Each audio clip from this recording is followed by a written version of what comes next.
Sierra Bhargava episode 24। Bhargava के ऐसे उठने पर सियारा उसे देखने लगी। उसकी आंखों में अजीब सी बेचैनी थी। भार्गव ने उसे इतना ज्यादा उत्तेजित किया था कि अब उसका रुकना भी नामुमकिन था। वो तेज तेज सांसें लेते हुए भार्गव को देख रही थी। उसके पूरे बॉडी में सिहरन दौड़ रही थी। करंट पास हो रहा था। अब वो कुछ भी करके भार्गव को अपने नजदीक लाना चाहती थी। जब तक वो खुद को सेटिस्फाइड नहीं कर लेती, अब वो रुकने नहीं वाली थी। उसे इस तरह से देखकर भार्गव के चेहरे पर डरावनी इविल मुस्कान आ गई। सियारा की आंखें नशे में डूबी हुई थी। भार्गव ने झुककर सियारा के होठों को स्मूच करते हुए धीरे से अपनी करारी आवाज में बोला, वेट कम सुन, कहकर वो बेड के दूसरे तरफ चला गया। उसने ड्रॉवर में से कुछ निकाला और सियारा के पास आते हुए उसे अपने हाथ में पकड़ा पैकेट दिखाने लगा। उसके हाथ में पकड़ा हुआ पैकेट देखकर सियारा एकदम से शर्मा गई। भार्गव के हाथ में इस वक्त मैनफोर्स का पैकेट था। उसने पैकेट ओपन करते हुए सियारा को देखते हुए कहा, प्रोटेक्शन जरूरी है वाइफी। उसकी बात सुनकर सियारा ने अपना चेहरा दोनों हाथों से छुपा लिया और दूसरी तरफ मुंह करके वो शर्माने लगी। भार्गव के ऐसे मुंह पर कहना उसे बहुत ज्यादा अनकंफर्टेबल कर रहा था, पर वो ये सब यूज क्यों कर रहा है, ये सियारा को समझ में नहीं आया। वो भार्गव की तरफ देखते हुए उसे देखने लगी तो भार्गव ने उसके ऊपर आते हुए कहा, इन्फेक्शन का डर रहता है और इस वक्त में कोई भी रिस्क नहीं ले सकता। कहते हुए उसने सियारा के माथे को और फिर उसके गालों को और फिर उसके होठों पर अपने होठ रखकर स्नूच करना शुरू कर दिया। कुछ ही देर में सियारा की हल्की दर्दनाक चीख उस पूरे कमरे में गूंज उठी और फिर कुछ ही देर में पूरा कमरा सिसकारियों से भर गया। आज भार्गव खुद को काफी ज्यादा संतुष्ट महसूस कर रहा था, क्योंकि जब उसने पहली बार सियारा को इस कदर छुआ था तब सियारा होश में नहीं थी, लेकिन आज उसने पूरे होशो आवाज में सियारा को छुआ था। इतना ही नहीं, उसकी इजाजत से वो आज सियारा को छू रहा था, जिस कारण उसके दिल में अजीब से एहसास पनप रहे थे। उसे काफी ज्यादा सुकून मिल रहा था। आखिरकार कुछ वक्त बाद भार्गव संतुष्ट होकर सियारा के पास लेट गया। वैसे ही सियारा ने गहरी गहरी सांस लेते हुए अपना एक हाथ भार्गव के सीने पर रख दिया तो भार्गव ने सियारा का सर अपने हाथ पर रखकर वो तेज तेज सांसें लेने लगा। आज वो सच में काफी ज्यादा संतुष्ट था, सिर्फ शरीर से ही नहीं, मन से, दिमाग से भी। सियारा एकटक उसके चेहरे को देख रही थी, जो अपनी आंखें बंद करके चेहरे पर हल्की मुस्कुराहट लिए पता नहीं क्या सोच रहा था। सियारा एकटक उसे देखते हुए सोच रही थी, अगर मेरा पास आना इन्हें इतना सुकून देता है तो उनकी जिंदगी में मेरा रहना कितना इम्पोर्टेंट है। क्या सच में वो मुझसे प्यार करते हैं, मोहब्बत करते हैं? क्या कभी इसका इजहार भी करेंगे या फिर हमारी जिंदगी यूं ही कटती रहेगी? पता नहीं भगवान ने मेरे लिए क्या सोचा है, लेकिन जो भी सोचा होगा अच्छा ही होगा। कहते हुए वो भार्गव के पास और ज्यादा खिसक गई तो भार्गव ने उसे अपने बाहों में भर लिया। कुछ ही देर में सियारा नींद के आगोश में चली गई। पेट में दो दो बच्चे होने के कारण थोड़ी सी एक्टिविटी के बाद भी सियारा थक जाती थी। उसे नींद के आगोश में गया हुआ देखकर भार्गव ने उसके माथे को चूम लिया और उसे ठीक से सुलाकर वो वॉशरूम में चला गया। फ्रेश होकर जब वो बाहर आया तो सियारा अपनी आंखें खोलकर उसे ही देख रही थी। उसे ऐसे देखकर भार्गव ने उसके पास जाकर बैठ गया और उसे देखते हुए बोला, क्या हुआ, तुम सो गई थी ना? सियारा ने अपना सर हाँ में हिला दिया और फिर उसके कंधे पर अपना सर रखते हुए कहा, सब कुछ ठीक तो होगा ना? मुझे बहुत डर लग रहा है। भार्गव ने उसके बालों को सहलाते हुए कहा, डर के आगे जीत है और तुम्हें सिर्फ और सिर्फ खुद की और हमारे बच्चों की फिक्र करने की जरूरत है वाइफी। बाकी सब कुछ मैं देख लूंगा। भार्गव का बस इतना कहना था कि सियारा के चेहरे पर सुकून भरी मुस्कुराहट आ गई और वो फिर से नींद के आगोश में चली गई। अगली सुबह बाहर से आती ठंडी हवाओं से सियारा के चेहरे पर हल्की सी सुकून भरी मुस्कुराहट ला दी। उसने अपनी आंखें धीरे धीरे पलकें झपकाकर खोल दी और खिड़की की तरफ देखा तो हर सुबह की तरह आज की सुबह भी उसकी अलग थी, सुकून भरी। समंदर का पानी, उनकी लहरें जोर जोर से पत्थरों से टकराने के कारण शोर कर रहे थे। कुछ पंछियों की चहचहाट भी वहां पर गूंज रही थी। शांत वातावरण होने के कारण उन लहरों की और पंछियों की चहचहाट उस पूरे कमरे में गूंज रही किसी मधुर संगीत की तरह गूंज रही थी। सियारा ने एक लंबी अंगड़ाई ली और उठकर बैठ गई।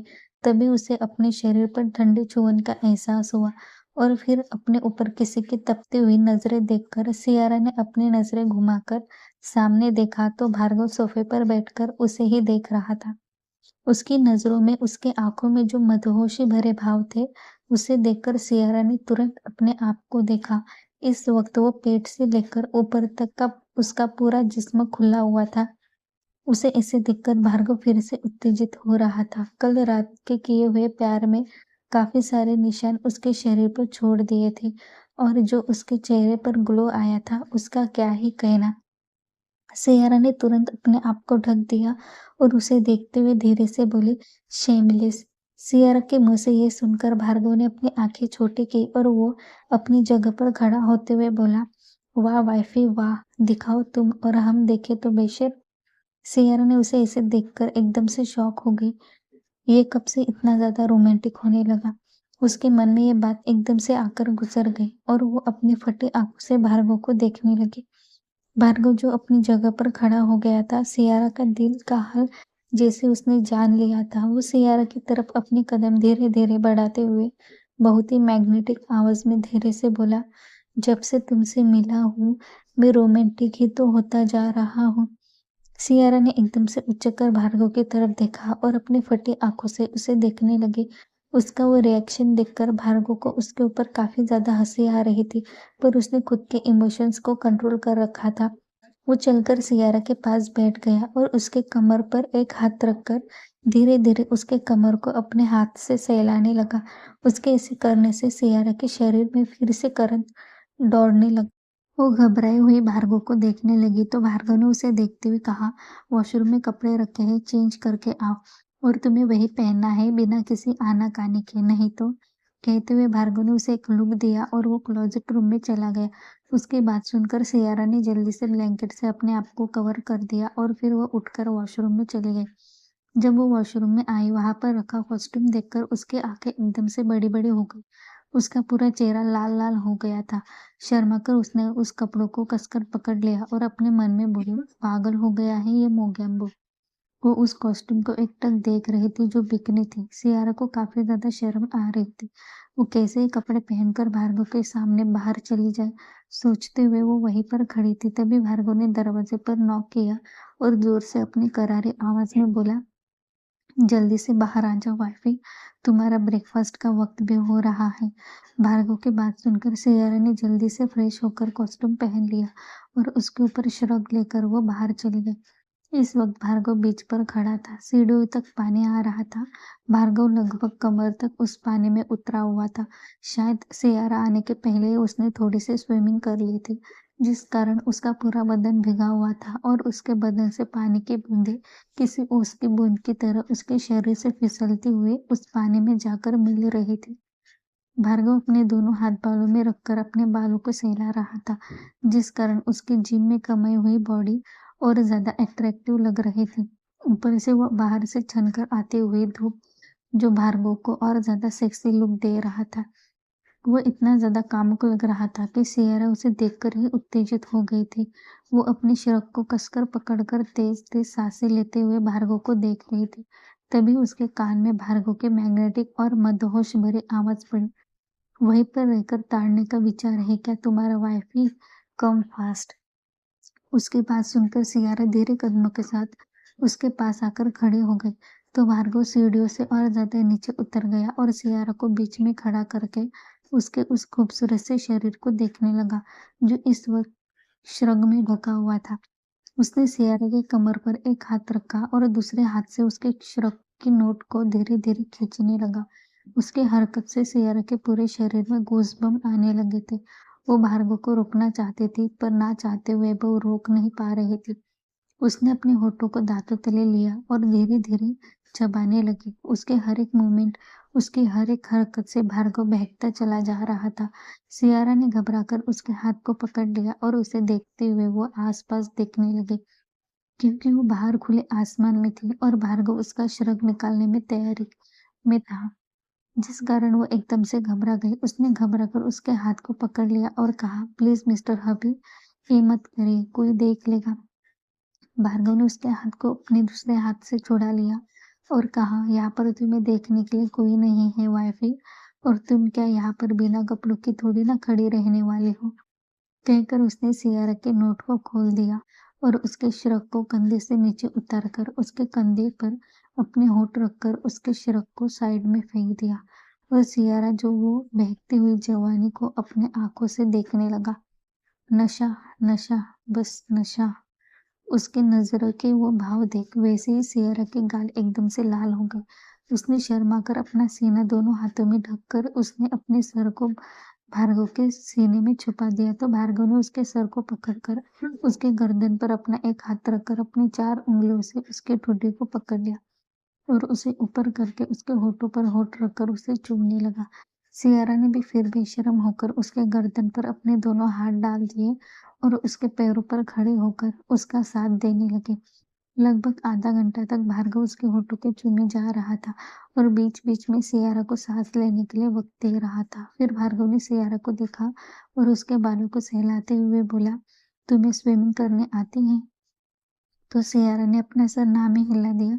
फिर भार्गव ने उसे कुछ नहीं कहा और खुद एक छलांग लगाकर स्विमिंग करने लगा और सियारा वहीं पर बैठकर उसे देखने लगी। भार्गव जैसे जैसे स्विमिंग करके आता वो अपने बालों में हाथ घुमाता था और फिर उसके बदन से वो जैसे ही पानी की बूंदें नीचे उतर कर आती, सियारा अपना थूक निगल लेती। उसके मन में चल रही हलचल को भार्गव अच्छे से जान रहा था, लेकिन उसने जानबूझकर कोई हरकत नहीं की थी। थोड़ी देर यूं ही पानी में खेलने के बाद वो लोग ब्रेकफास्ट करने के लिए नीचे हॉल में चले गए। ब्रेकफास्ट करने के बाद सियारा और भार्गव पेरिस के बाकी जगह पर घूमने के लिए चले गए। दोपहर तक उन्होंने काफी ज्यादा जगह घूम ली थी। खाना बाहर ही खाकर वो लोग वापस विला आ गए थे। आकर सियारा सो गई थी और भार्गव वो अपना काम कर रहा था। दूसरी तरफ अंडरवर्ल्ड। ये अंडरवर्ल्ड एरिया अरबाज खन्ना का था। इस वक्त अरबाज खन्ना ने कामिश को अपने अंडरवर्ल्ड के माफिया वर्ल्ड में छुपा कर रखा हुआ था। ऐसा नहीं था कि भार्गव उसे ढूंढ नहीं सकता था, लेकिन अभी के लिए भार्गव ने उसे छोड़ दिया था। क्यों, किस लिए, ये सिर्फ और सिर्फ भार्गव जानता था। क्योंकि जब भी भार्गव अपने क्रुएलिटी पर उतर आता था, तब किसी को भी उसे रोकना नामुमकिन हो जाता था। लेकिन उसने कामिश को क्यों छोड़ा था, ये बात अभी तक किसी को समझ नहीं आई थी। अरबाज भी इसी उलझन में था कि आखिर वह अपने बच्चों को बचाए तो बचाए कैसे। कामिश अंडरवर्ल्ड में बैठा हुआ गुस्से से यहाँ वहाँ तोड़फोड़ मचा रहा था। उसके सामने बाकी गार्ड सर झुकाकर खड़े थे। कामिश ने गुस्से से कहा, मुझे बाहर जाना है। वहां पर सर झुकाए एक गार्ड ने कहा, माफ करिए छोटे डॉन, लेकिन हम आपको बाहर नहीं जाने दे सकते। आपकी जान को खतरा है। कामिश ने गुस्से से कहा, भाड़ में गई मेरी जान। मुझे सियारा किसी भी हालत में चाहिए। या तो मुझे बाहर जाने दो, नहीं तो उस लड़के को यहाँ पर लेकर आओ। कामिश की बात सुनकर सभी गार्ड्स के आगे जो सर झुका हुआ गार्ड खड़ा था, उसने आगे बढ़कर कामिश को देखते हुए कहा, छोटा डॉन, अगर आपको इन सब में नहीं पड़ना है तो मैं आपको एक सलाह दे सकता हूँ। अगर आपको भार्गव सिंघानिया को झुकाना है तो आप उसके बीवी पर नहीं, उसके बहनों पर वार करो। वो अपने आप अपना सर झुकाए हुए यहाँ पर आ जाएगा। कामिश ने उस गार्ड की बात सुनी तो उससे गुस्से से उसे घूरते हुए कहा, तुम कहना क्या चाहते हो वरद? ठीक से कहो। वरद ने अपना सर झुकाते हुए कहा, इस वक्त भार्गव सिंघानिया इंडिया में मौजूद नहीं है और उसके दोनों बहनें कैंपिंग के लिए बाहर गई हुई हैं। अच्छा मौका है। वरद की बात सुनकर कामिश के चेहरे पर शैतानी मुस्कुराहट तैर गई और वो वरद को देखते हुए शैतानी मुस्कुराहट लिए बोला, वेल डन। तो वेट किसका कर रहे हो, अपने काम पर लग जाओ। सिंघानिया हवेली। रात का वक्त। सब लोग इस वक्त डाइनिंग टेबल पर मौजूद थे। पिछले 2 दिनों से घर में बिल्कुल सन्नाटा पड़ा हुआ था। देवानंद सिंघानिया ने घर में मौजूद सभी लोगों को देखते हुए पूछा, भार्गव कहाँ पर है? अन्वी और तृषा, तनिष्क सब लोग कहाँ चले गए? उनकी बात सुनकर अंजना ने सबको देखते हुए गुस्से से कहा, हमारे इस घर में चलती क्या है? अब तो सारी तो भार्गव की ही चलती है। वो जो कहेगा वही तो होता है यहाँ पर। अंजना की बात सुनकर नंदिनी ने उसे देखते हुए कहा, आपको अपने ही बेटे से जलन हो रही है क्यों नहीं होगी, आखिर है तो सौतेला ही। नंदिनी की बात सुनकर पूरे डाइनिंग टेबल पर सन्नाटा पसर गया। चारू दादी ने गुस्से से नंदिनी को देखते हुए कहा, अपनी जुबान को लगाम दो नंदिनी। आज के बाद कभी भी तुमने ये बात बच्चों के सामने की तो मुझसे बुरा कोई नहीं होगा। ये बात याद रखना, हमारा भार्गव इस घर का बड़ा बेट पोता है और सुप्रीम डॉन बनने के बाद इस घर के क्या कानून के आधे से ज्यादा हक भी उसे मिल चुके हैं। इसलिए अगर वो अपनी मर्जी कर रहा है तो उसे करने दो। उसमें तुम दोनों दखल अंदाजी मत लो। तुम दोनों को खाने पीने के लिए और एंजॉय करने के लिए सब कुछ मिल रहा है। तुम लोग उसी में खुश रहो। चारू दादिसा की बात सुनकर नंदिनी और अंजना एकदम से चुप हो गई। बोलना तो अंजना बहुत कुछ चाहती थी, लेकिन इस वक्त उसने शांत रहना ही सही समझा, क्योंकि बेफिजूल वो बिटिया के संग लड़ना नहीं चाहती थी। चारू दादिसा के कहने पर सब लोग शांत हो गए थे और अब सब लोग अपना अपना खाना खा रहे थे कि तभी वहां पर अंतर आई और सब लोगों को देखते हुए बोली, सॉरी मैंने आपको खाने के वक्त डिस्टर्ब किया। नंदिनी ने हल्का सा मुस्कुराते हुए उसे ताना मारते हुए कहा, अब डिस्टर्ब कर ही दिया है तो आओ हमारे साथ खाना खाने के लिए बैठ जाओ। अंतरा ने जबरदस्ती अपने चेहरे पर मुस्कान लिए नंदिनी को देखा और वो जाकर अंजना के पास बैठ गई। अंजना ने उसे एक नजर देखा और फिर उसे अपना ध्यान खाने पर लगा दिया। तनिष्क जो अंजना के राइट साइड पर बैठा हुआ था, उसने अंजना का हाथ पकड़ लिया और कहा, मॉम इट्स ओके, मैं हूं ना आपके लिए, आप चिंता मत करो, मैं सब कुछ संभाल लूंगा। अंजना ने उसे देखते हुए कहा, वक्त बीत रहा है और तुम अभी तक हाथ पर हाथ रखकर बैठे हैं। ये जो मुझे अपमान सुनना पड़ रहा है इसका मुझे बदला लेना है, इसलिए जितना जल्दी हो सके उसे अपना सौतेलापन दिखाना शुरू कर देना चाहिए। कहते हुए अंजना ने अपने मुंह में एक निवाला डाला और फिर वह वहां से उठकर हॉल में चली गई। उनके जाने के बाद बाकी सब लोग भी अपना खाना खत्म करके हॉल में आ गए। अंजना को देखकर देवानंद सिंघानिया ने कहा, मुझे तुमसे बात करनी है अंजना, बाद में मेरे कमरे में आ जाए। तो अंतरा तुरंत अपनी जगह पर खड़ी हो गई और बोली, जी दादाजी, मेरे पास बहुत ही वक्त है, मैं आ रही हूँ आपके साथ। आइए मैं आपको सहारा दे देती हूँ। कहते हुए अंतरा ने दादाजी का हाथ पकड़ लिया और उन्हें वहां से उनके कमरे की तरफ ले जाने लगे। नवीन जी ने सबको एक नजर देखा और वो दादी सा से बातें करने के बाद अपने कमरे में चले गए। अवनी जी के जाने के बाद वो बिल्कुल अकेले पड़ गए थे। भार्गव अपनी पढ़ाई और अपने काम में बिजी रहता था। बहुत कम बार ऐसा होता था कि भार्गव को टाइम मिल जाता था और वो उनके साथ बैठकर थोड़ी बहुत बातें कर लिया करते थे। नवीन सिंघानिया अपने कमरे में आए और अवनी जी की तस्वीर को देखते हुए धीरे से मुस्कुराकर बोले, तुम होती तो बात कुछ और होती, तुम होती तो जिंदगी हसीन होती, कुछ और हो ना हो, लेकिन ये जहां हमारा गुलाम होती। दूसरी तरफ पेरिस, सियारा इस वक्त सोकर उठ गई थी और वो उसी किताब को अपने हाथ में ले एक हाथ में कॉफी का मग पकड़कर एक एक सिप पीते हुए उस किताब को पढ़ रही थी। इस वक्त वो बाहर बालकनी में बैठी हुई थी। ठंडी ठंडी हवाएं चल रही थी, जिस कारण सियार के बाल हवा में उड़ रहे थे। उसके चेहरे पर हल्की मुस्कुराहट थी और इस वक्त वो बहुत ही प्यारी लग रही थी। तभी वहां पर भार्गव आया और सियारा को देखते हुए वो उसके पास जाकर बैठ गया। उसने सियारा के माथे को चूम लिया और उसे देखते हुए अपने मैग्नेटिक आवाज में उससे पूछा, कैसी लगी तुम्हें किताब? सियारा ने अपना सिर हिलाते हुए कहा, बहुत अच्छी है, इसमें बहुत सारी ऐसी जानकारी है जो नॉर्मली हमें कहीं पर भी नहीं मिलती है। भार्गव ने उसके हाथ से किताब ली और उसके पेज को हल्का सा फोल्ड करके वो किताब साइड में रखते हुए सियारा को अपनी तरफ खींच लिया और उसके कमर पर हाथ रखकर उसके सर को अपने कंधे पर रख दिया। भार्गव की इस छोटी सी शरारत ने भी सियारा के दिल को बहुत ज्यादा बेचैन कर दिया था। उसने अपना सर हल्का सा उठाकर भार्गव को देखा तो भार्गव ने उसे देखते हुए उसके माथे को चूमते हुए कहा, तुम्हें तुम्हारे फैमिली वालों की याद नहीं आती? भार्गव ने जैसे ही ये बात छेड़ी, सियारा एकदम से मायूस हो गई और उसने अपना सर झुकाते हुए कहा, आती है, लेकिन माँ और बाबा कभी मुझे माफ नहीं करेंगे।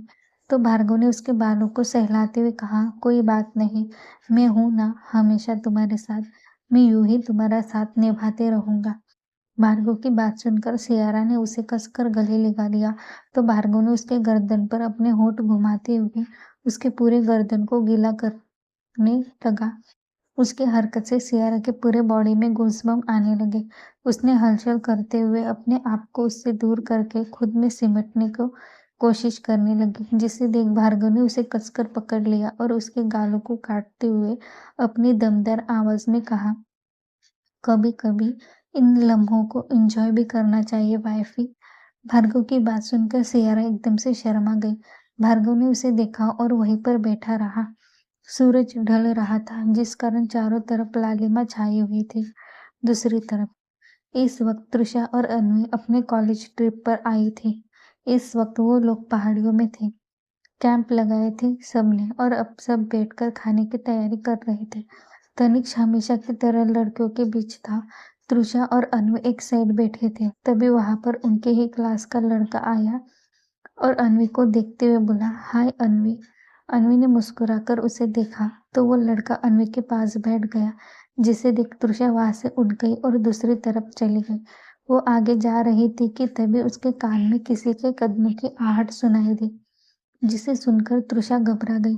तृषा के कान में जब किसी के चलने की आहट सुनाई दी तो वो एकदम से घबरा गई और वो यहाँ वहां देखने लगी।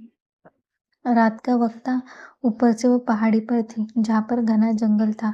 ऐसे में उसका अकेला रहना, वो एकदम से घबरा गई और यहाँ वहाँ देखते हुए वहां से भागने लगी, जिस कारण उसके कदमों की आहट उस जगह पर गूंजने लगी, जो बहुत ही ज्यादा डरावनी लग रही थी। तृषा बहुत ज्यादा घबरा गई क्योंकि उसके खुद के कदमों की आवाज भी इतनी तेजी से आ रही थी कि उसे कुछ भी समझ नहीं आ रहा था और अभी वो जहाँ से आई थी वो रास्ता भी भटक गई थी और यहाँ वहाँ भाग रही थी। उसे कुछ भी समझ नहीं आ रहा था कि वहाँ कहाँ पर जाए।